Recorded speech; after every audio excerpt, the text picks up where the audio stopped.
Hello friends, MSc 109 का एक most important question लेके फिर से मैं आ गई हूँ आप लोगों के साथ। तो आज का क्वेश्चन देने से पहले मैं आपको बता दूं कि आप भी अगर इग्नू से एमए करें, एमए करने में इंटरेस्टेड है, आपका सब्जेक्ट भी इकोनॉमिक्स है, आप हिंदी इंग्लिश जिस भी मीडियम से आप मेरे चैनल को सब्सक्राइब कर सकते हैं। इस चैनल पर आपको इकोनॉमिक्स के सभी सब्जेक्ट कोड की वीडियो मिल जाएंगे। तो आइए देखते हैं आज का क्वेश्चन क्या है। आज का क्वेश्चन है रैंडम सैम्पलिंग।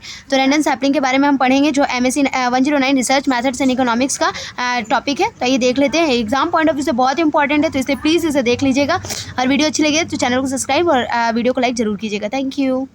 देखेंगे population versus sample. First you need to understand the difference between a population and a sample. The population is the entire group that you want to draw conclusion about. The sample is the specific group of individual that you will collect data from.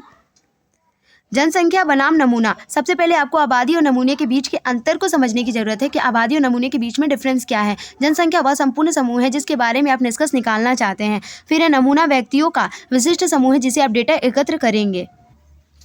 आगे हम देखेंगे random sampling is a part of the sampling technique in which sample has a equal probability of being chosen. A sample close randomly is meant to be an unbiased representation of the total population. If for some reason the sample does not represent the population, the variation is called a sampling error. Random sampling is one of the simplest form of collecting data from total population. Under random sampling, each members of the subset carries an equal opportunity of being chosen as a part of the sampling process.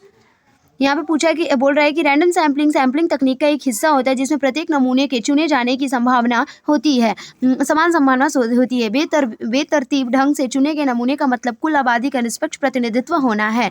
यदि किसी कारण से नमूना जनसंख्या का प्रतिनिधित्व नहीं करता है तो भिन्नता को नमूनाकरण त्रुटि कहा जाता है। रैंडम सैम्पलिंग कुल आबादी से डेटा एकत्र करने के सबसे सरल तरीका है। यादृच्छिक नमूनाकरण के तहत सब सेट के प्रत्येक सदस्य को नमूना लेने की प्रक्रिया के एक भाग के रूप में चुने जाने का समान अवसर मिलता है। आगे है, for example the total work force in organisation in 300 to conduct a survey. A sample group of 30 employees is selected to the survey. In this case the population is the total number of employees in the company and the sample groups of 30 employees in the sample. Each number of the workforce has a equal opportunity to being chosen because all the employees which where chosen to be part of the survey were selected randomly, but there is always a possibility that the group of the sample does not represent the population as a whole. In that case any random variation to termed as a sampling error. यहाँ पे बोल रहा है कि उदाहरण के लिए संगठनों में कुल कार्यबल जो है वो 300 है और सर्वेक्षण करने के लिए 30 कर्मचारियों का एक नमूना सर्वेक्षण समूह के लिए चुना जाता है। इस मामले में जनसंख्या कंपनी में कर्मचारियों की कुल संख्या है और 30 कर्मचारियों का नमूना समूह नमूना है। कार्यबल के प्रत्येक सदस्य के पास चुने जाने का समान अवसर होता है, क्योंकि सर्वेक्षण का जो हिस्सा बनने के लिए चुने के सभी कर्मचारियों को यादृच्छिक रूप से चुना गया था। लेकिन इस बात की हमेशा संभावना होती है कि समूह या नमूना समग्र रूप से जनसंख्या का प्रतिनिधित्व नहीं करता है। उस स्थिति में किसी भी यादृच्छिक भिन्नता को नमूनाकरण त्रुटि कहा जा सकता है। देखेंगे कि when we took out the sample of 30 employees from the total population of 300 employees, there is always a possibility that the researchers might be picking over 25 men even if population consists of 200 men and the 100 women. Hence some variation of drawing result can come up which is known as the sampling error. जब हमने 300 कर्मचारियों की कुल आबादी में से 30 कर्मचारियों का नमूना लिया, ठीक है, तो इस बात की संभावना हमेशा बनी रहती है कि एक शोधकर्ता 25 से अधिक पुरुषों को चुन सकता है, भले ही आबादी में 200 पुरुष है और 100 महिलाएं हो। इसलिए ड्राइंग के परिणाम आने पर कुछ बदलाव आ सकते हैं जिसे नमूना त्रुटि के रूप में कहा जा सकता है।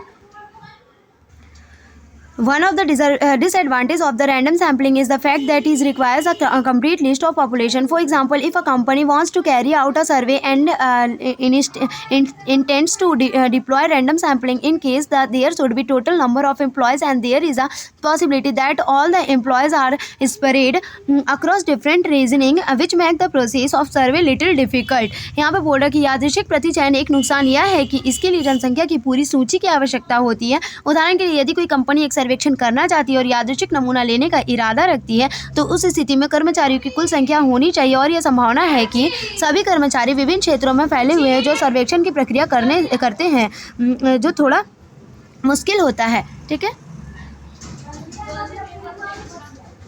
Guys, thank you.